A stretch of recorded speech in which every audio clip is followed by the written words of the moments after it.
Il convient de rappeler tout d'abord qu'un des principaux caractères de la science profane, quand elle quitte le domaine de la simple observation des faits et veut essayer de tirer quelque chose de l'accumulation indéfinie de détails particuliers qui en est l'unique résultat immédiat, c'est l'édification plus ou moins laborieuse de théories purement hypothétiques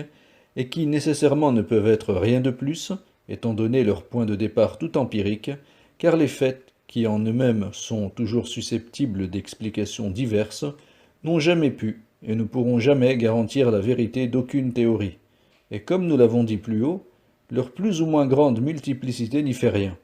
Aussi, de telles hypothèses sont-elles, au fond,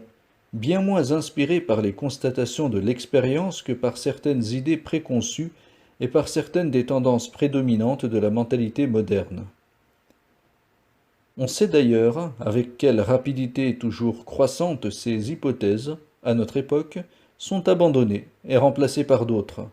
et ces changements continuels suffisent trop évidemment à montrer leur peu de solidité, et l'impossibilité de leur reconnaître une valeur en tant que connaissance réelle.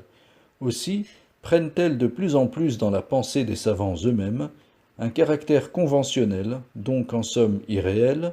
et nous pouvons encore noter là un symptôme de l'acheminement vers la dissolution finale. En effet, ces savants, et notamment les physiciens, ne peuvent guère être entièrement dupes de semblables constructions dont, aujourd'hui plus que jamais, ils ne connaissent que trop bien la fragilité. Non seulement elles sont vite usées, entre guillemets, mais, dès leur début, ceux mêmes qui les édifient n'y croient que dans une certaine mesure, sans doute assez limitée, et à titre en quelque sorte provisoire, entre guillemets, et, bien souvent, il semble même les considérer moins comme de véritables tentatives d'explication que comme de simples représentations, entre guillemets, et comme des façons de parler, entre guillemets. C'est bien tout ce qu'elles sont en effet, et nous avons vu que Leibniz avait déjà montré que le mécanisme cartésien ne pouvait pas être autre chose qu'une représentation, entre guillemets, des apparences extérieures, dénuées de toute valeur proprement explicative.